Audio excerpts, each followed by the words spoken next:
el queso. También acá voy a tomar la leche. Esa leche, en muchos casos, la voy a someter a un proceso de pasteurización, si bien no es estrictamente necesario, es altamente recomendable y en la mayoría de las industrias queseras se pasteuriza, ¿sí? Y cuando enfríe, voy a agregar un cultivo iniciador. Ese cultivo iniciador va a depender fundamentalmente del tipo de queso que yo quiero producir. Ese cultivo iniciador puede estar constituido por bacterias aciolácticas o en algunos casos puede estar constituido por bacterias aciolácticas y otro tipo de bacterias u otro tipo de microorganismos que no sean bacterias aciolácticas. Ya lo vamos a ver bien. ¿Está? Ese cultivo iniciador tiene la función de, a partir de la hidrólisis de la lactosa de la leche, generar ácido láctico que me baje el pH y permita que una enzima, que es la renina, que es una enzima proteolítica, ¿sí?, produzca la hidrólisis de la caseína de la leche, permitiéndome formar el paracaseinato, que es lo que se conoce como pasta de queso o cuajada. ¿Está? Esa es la función del cultivo iniciador, brindar las condiciones óptimas de pH para que la renina hidrolice la caseína de la leche produciendo la cuajada o la pasta de queso. ¿Estamos? Ese cultivo iniciador yo lo voy a seleccionar en función del queso que quiero obtener. En forma general, voy a utilizar bacterias lácticas, ¿sí?, preferentemente homofermentativas, preferentemente lactobacillus, ¿sí?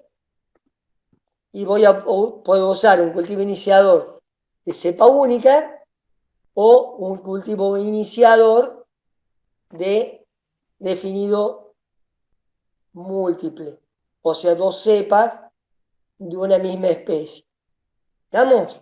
Entonces, mediante ese cultivo iniciador, yo lo que hago es activo la renina de la leche, la renina me va a hidrolizar la caseína de la leche, es altamente específica, rompe un único enlace peptídico entre metionina y fenilalanina, y al romper ese enlace peptídico de la caseína pierde solubilidad. ¿Sí? La caseína, imagínense, miren mis manos, este sería un glóbulo de caseína, que está soluble en agua. Está soluble en agua, ¿por qué? Porque acá en la superficie tiene aminoácidos polares que interaccionan con el agua. Y acá adentro tiene aminoácidos apolares que no tienen capacidad de interaccionar con el agua. Este enlace peptídico que está acá, uniendo este aminoácido que era polar con este que no es polar, es un enlace peptídico entre una fenilalanina y una metionina.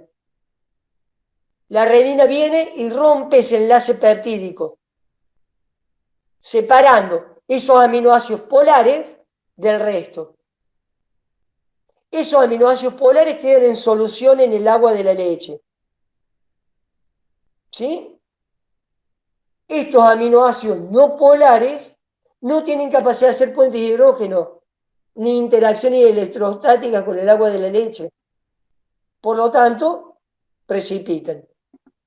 Y eso es lo que me forma ese paracaseinato o esa pasta de queso. Cuidado, cuando ustedes hicieron en química biológica el práctico, tomaron un tubo con 10 mililitros de leche, le agregaron renina y vieron que todo el tubo se formaba una estructura sólida, a lo cual yo puedo decir que es espectacular. Yo agrego 10 mililitros de leche y obtengo 10 gramos de queso. No, porque ahí el queso en lugar de 4% de proteína debería tener 100% de proteína. Cuando ese paracaseinato precipita, forma una red que va atrapando toda la parte líquida de la leche. Y dentro de ese entramado me va a quedar el suero de la leche, donde está toda el agua de la leche, más toda la parte de cenizas de la leche, más las enzimas que quedaron atrapadas ahí adentro. ¿Está claro? Por eso yo, una vez realizada todo el proceso fermentativo, voy a proceder a romper la pasta de queso, la cuajada, desuerar y prensar para liberar todo ese suero que quedó retenido dentro de esa trama. Y ahora, esa pasta de queso que me quedó de este tamaño, en realidad era un poquitito así. Todo el resto era agua, que es lo que libero como suero y que es lo que posteriormente yo voy a utilizar como renina, porque la renina es una enzima que, como toda enzima, se recupera al final de la reacción para seguir actuando. ¿Está? Esa pasta de queso que yo desueré y prensé, la voy a salar y la paso al proceso de maduración. Con el salado que hago, formo la cáscara y disminuyo actividad de agua para bajar actividad microbiana.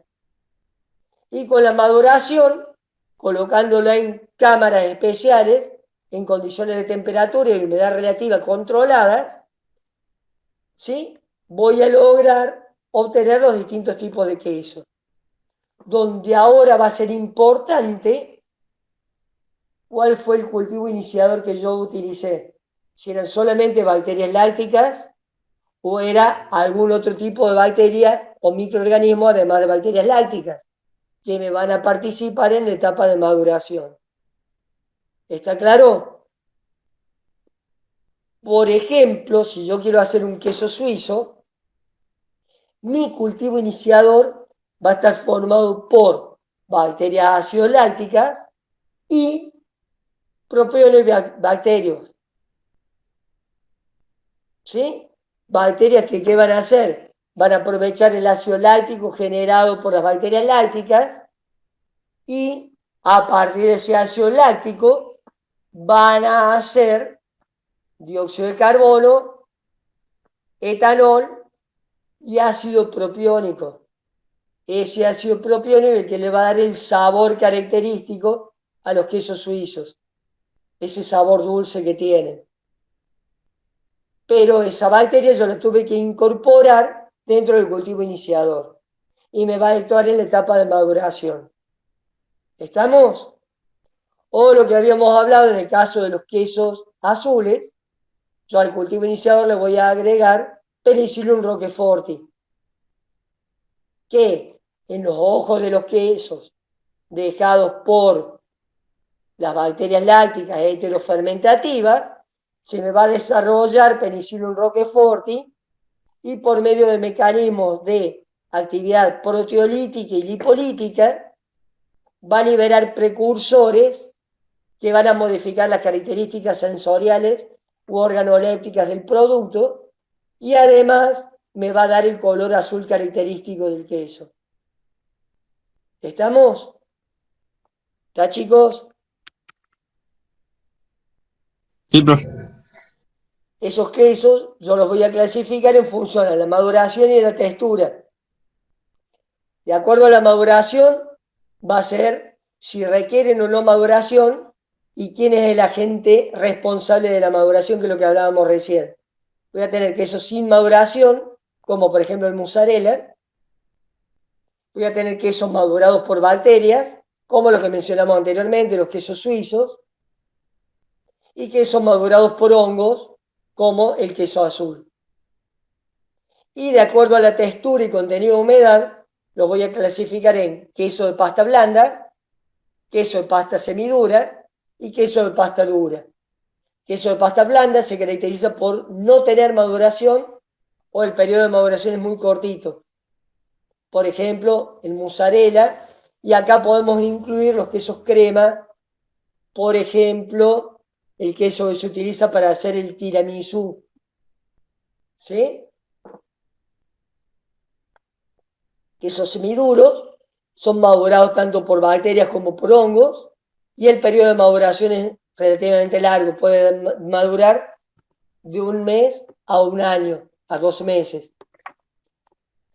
Y los quesos de pasta dura se maduran exclusivamente por bacterias y el periodo de maduración va de 2 meses a un año y medio aproximadamente. ¿Estamos?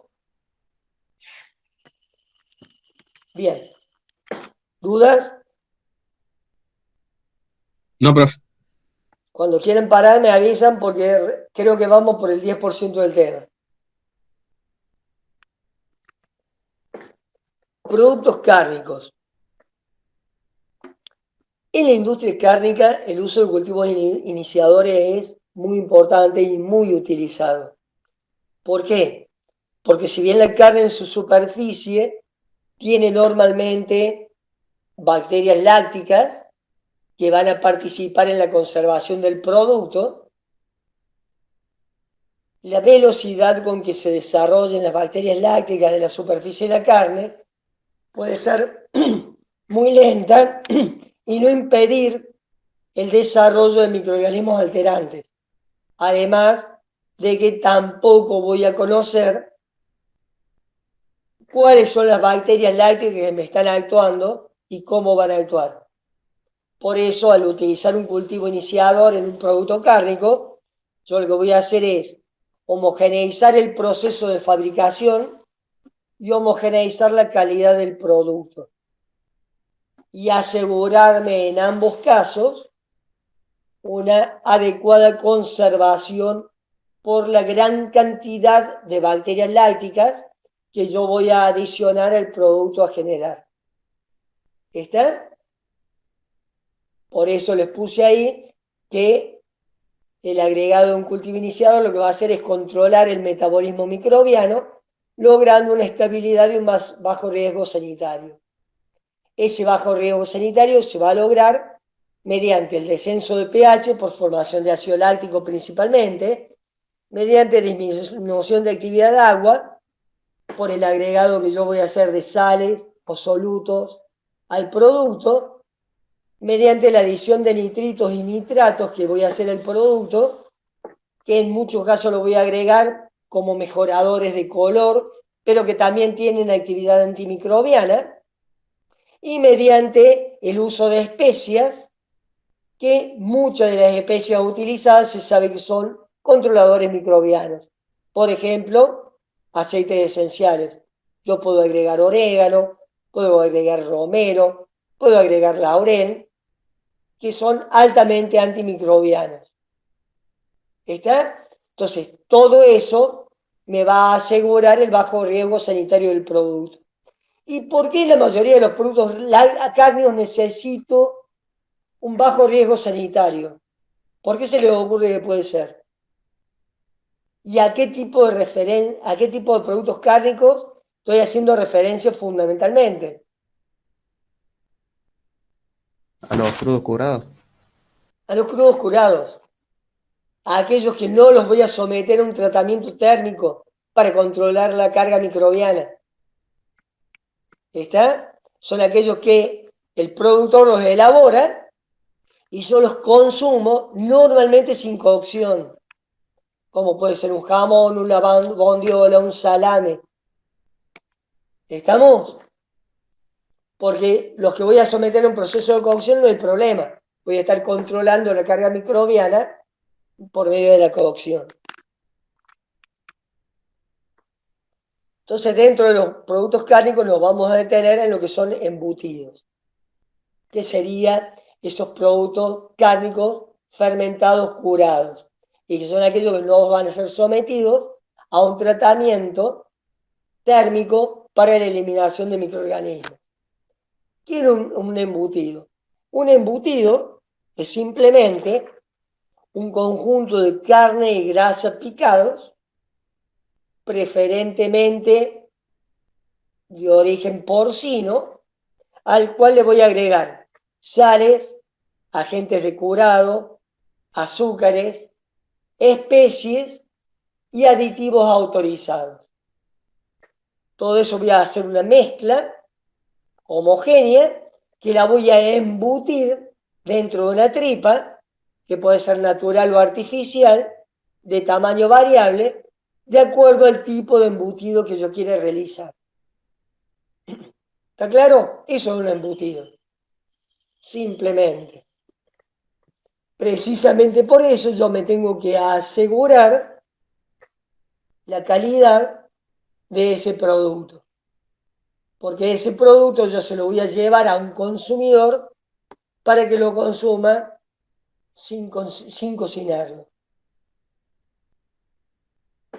¿Está? Este producto va a ser sometido, una vez que yo lo coloco dentro de la tripa, lo voy a someter a un proceso fermentativo para que, por disminución de pH, me controle los microorganismos patógenos y alterantes que pueden haber en esa mezcla. Y voy a tener dos etapas. Una etapa de fermentación, donde ocurre eso, y una etapa de maduración, que es un proceso de secado, donde voy a lograr la otra etapa importante que yo había mencionado, disminuir la actividad de agua para completar el control de microorganismos.